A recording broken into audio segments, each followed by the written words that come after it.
Selamat datang di satu-satunya tempat di bumi di mana air tidak memberikan kehidupan, melainkan mengubah setiap makhluk yang menyentuhnya menjadi patung batu yang abadi. Danau Natron di Tanzania bukan sekadar danau, ia adalah jebakan kimia paling mematikan di planet ini. Dengan suhu yang mampu mencapai 60 derajat Celcius dan tingkat keasaman yang hampir setara dengan cairan pembersih saluran air, bagaimana mungkin tempat seindah ini menjadi kuburan massal yang membekukan waktu? Kita akan menyingkap tabir ilmiah di balik sihir Medusa Danau Natron.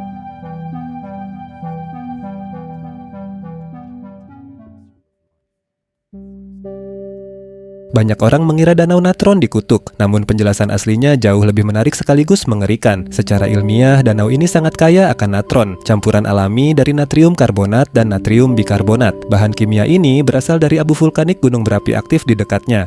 Abu ini jatuh ke danau dan menciptakan lingkungan alkali yang sangat ekstrim dengan pH mencapai 10,5 hingga 12. Sebagai perbandingan, air minum memiliki pH netral 7. Cairan di Danau Natron hampir sekuat amonia. Jika kamu memasukkan tangan ke dalamnya, kulit kamu akan langsung terasa perih dan terbakar secara kimiawi.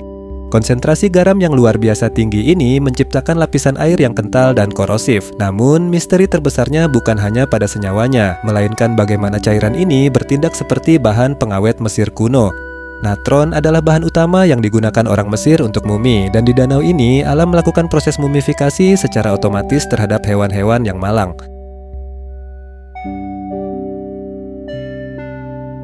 Salah satu pertanyaan yang paling sering diajukan adalah, mengapa hewan-hewan itu masuk ke sana? Apakah mereka tidak tahu bahayanya? Jawabannya terletak pada fenomena optik yang mematikan.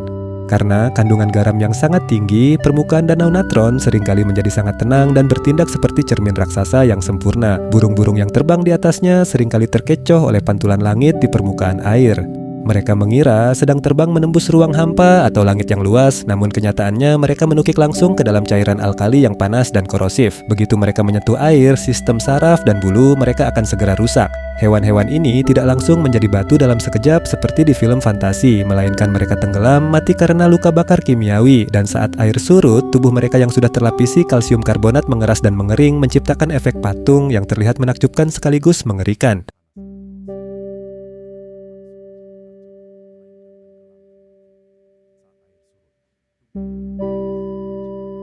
Meskipun tampak seperti tempat kematian, Danau Natron memiliki warna merah yang sangat mencolok, bahkan terlihat jelas dari luar angkasa. Warna ini bukan berasal dari darah hewan yang mati, melainkan dari kehidupan yang berhasil beradaptasi di lingkungan ekstrim. Danau ini adalah rumah bagi mikroorganisme halofilik atau bakteri pecinta garam yang disebut Haloarchaea. Bakteri ini menghasilkan pigmen merah sebagai bagian dari proses fotosintesis mereka. Menariknya, Danau Natron yang mematikan bagi hampir semua makhluk hidup justru menjadi surga bagi satu spesies, yaitu burung flamingo kecil. Lebih dari 75% populasi flamingo kecil di dunia lahir di danau ini. Mereka memiliki kulit yang sangat keras dan bersisik di kaki mereka untuk menahan korosi air alkali. Di sini, mereka merasa aman karena tidak ada predator, seperti singa atau hiena yang berani mendekati wilayah mematikan ini untuk memangsa mereka. Danau Natron adalah benteng sekaligus tempat pembantaian di saat yang bersamaan. Membahas Danau Natron tidak akan lengkap tanpa membahas ibunya, yaitu Gunung Oldoinyo Lengai. Penduduk lokal suku Maasai menyebutnya sebagai Gunung Tuhan. Gunung ini adalah satu-satunya gunung berapi di dunia yang mengeluarkan lava natrokarbonatite. Berbeda dengan lava merah menyala yang biasa kita lihat, lava dari gunung ini berwarna hitam pekat saat keluar dan berubah menjadi abu-abu keputihan saat dingin. Lava ini sangat kaya akan karbonat dan sangat encer. Ketika hujan turun, sisa-sisa kimiawi dari lava ini tercuci dan mengalir masuk ke Danau Natron melalui sistem drainase alami. Inilah yang menjaga kadar kimiawi danau tetap ekstrim selama ribuan tahun. Tanpa aktivitas vulkanik yang unik ini, Danau Natron hanyalah danau biasa. Gunung ini adalah mesin utama yang memproduksi ramuan mumi yang kita lihat hari ini. Fenomena ini membuktikan betapa dinamisnya geologi bumi dalam menciptakan ekosistem yang tampak seperti planet lain.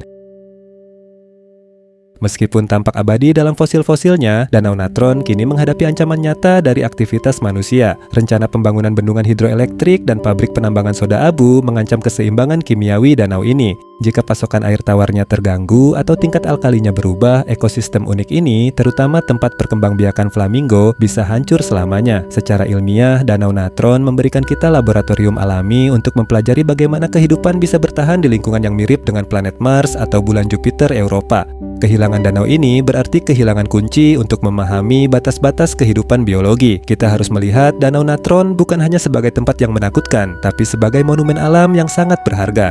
Misteri patung-patung batu itu adalah pesan dari alam tentang betapa kerasnya perjuangan untuk bertahan hidup di sudut paling ekstrim di bumi.